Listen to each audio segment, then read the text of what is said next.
North Korea says it has the right to shoot down U.S. warplanes. North Korea threatened on Monday to shoot down American warplanes even if they were not in the country's airspace, stating that President Trump's comments suggesting he would eradicate North Korea and its leaders were a declaration of war. The warning, made by Foreign Minister Yong-ho of North Korea in New York after a week of United Nations General Assembly meetings, escalated the invective-laced exchanges with Mr. Trump and appeared to further preclude the possibility of a diplomatic exit from the biggest foreign crisis the administration has faced. Administration officials denied that the United States had declared war on the isolated, nuclear-armed country of 25 million people and did not immediately comment on the threat to shoot down American planes. But L.T.R. McMaster, Mr.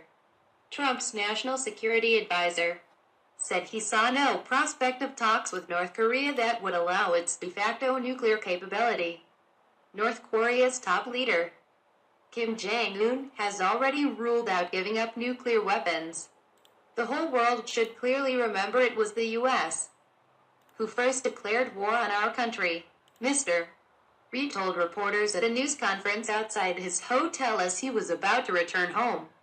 Since the United States declared war on our country, we will have every right to make countermeasures, including the right to shoot down United States strategic bombers even when they are not inside the airspace border of our country, he said. North Korea last shot down an American warplane in 1969 during the Nixon administration, killing all 31 crew members of a spy plane that was flying off its coast. Today, North Korea's ability to make good on its threat is limited.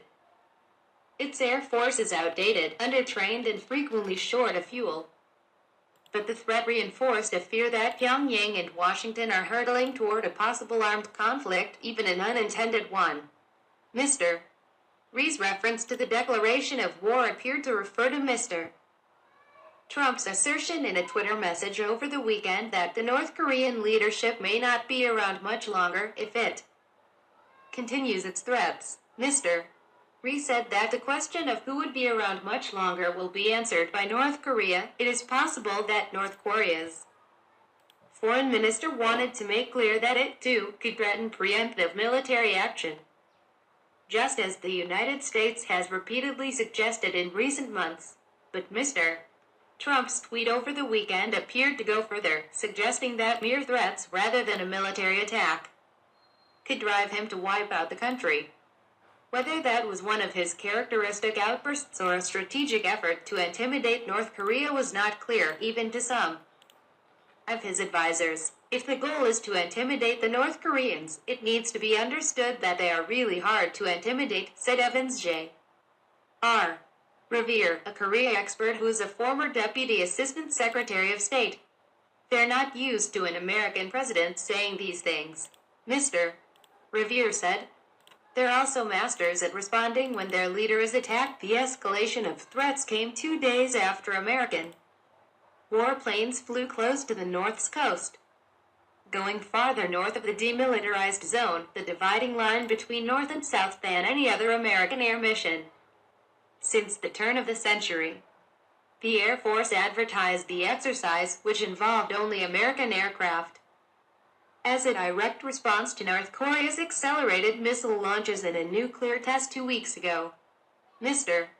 Ri, who is well connected to the country's top leadership, also said last week that the North was considering conducting an atmospheric nuclear test in response to Mr.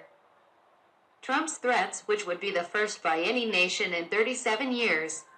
It is unclear whether the North is capable of such a test, which is far more complicated and dangerous than the underground testing it has done 6 times in the past 11 years. But a senior Trump administration official said over the weekend that the Pentagon and intelligence agencies were taking the threat seriously and devising possible responses, including preemptive military strikes, for the White House, and call. Robert Manning, a Pentagon spokesman, told reporters on Monday that if North Korea did not stop its provocative actions, We will make sure that we provide options to the president to deal with North Korea. The 1950 to 1953 Korean War ended in an armistice, not a peace treaty, so hostilities have merely been in abeyance. Since then, the North has often said that the United States was bringing the two countries to the brink of war, but Mr. Ri's remark about downing American aircraft was new and raised the possibility of a clash, even if a North Korean attack failed. He also said that all options will be on the operations table of the supreme leadership of North Korea, political analysts said. The Trump administration should consider Mr. Ri's comments more than just verbal volleys. I think they're dangerously close to some kind of a conflict with North Korea, said J.H. Koo, the director of the U.S. Korea Institute at the Johns Hopkins School of Advanced International Studies in Washington. This is something I feared, he said. When we go down this road, our escalation could lead to accidental shootouts. And it may not be so accidental. The increasing acrimony also alarmed China, North Korea's biggest trading partner, which strongly opposes the North's missile and nuclear tests but has repeatedly urged de-escalation. We want things to calm down. China's United Nations ambassador, Liu Jie, was quoted by Reuters as saying on Monday, North Korea had already deemed Mr. Trump's threat at the United Nations to totally destroy North Korea if the United States were forced to defend itself or its allies, a declaration of war. Mr. Kim, in an unusually direct response, said last week that Mr. Trump's insults to him and his country in his United Nations General Assembly speech amounted to the most ferocious declaration of a war in history, which warranted the highest level of hardline countermeasure in history. If North Korea were to shoot down a United States military aircraft, it would not be the first time since the Korean War.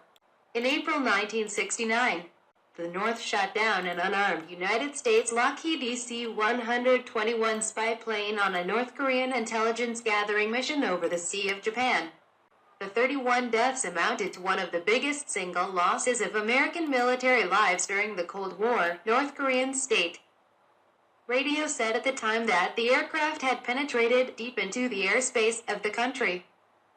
The Defense Department said the plane was 50 nautical miles off the North Korean coast. In 1994, a United States Army helicopter was shot down and one of its two pilots killed after it strayed into North Korean airspace. The second pilot was freed after 13 days of captivity. North Korea claimed that the American helicopter had been on a spying mission, but the United States maintained that the intrusion was the result of a navigation error. Hours after Mr. Ri spoke on Monday, General McMaster told a conference organized by the Institute for the Study of War in Washington that the administration had no set preconditions for talks with North Korea.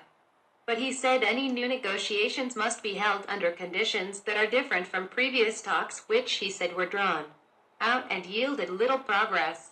General McMaster said the administration does not want to negotiate in a way that locks in the status quo as the new normal. Asked about a maritime blockade as a military option, General McMaster said it would probably provoke retaliation by North Korea. He also said many people seem to think, incorrectly, that there is an easy military option. What we're not assuming is that anything we do will go without some kind of response to the situation, he said. General McMaster would not comment on the North Korean threat to shoot down American warplanes.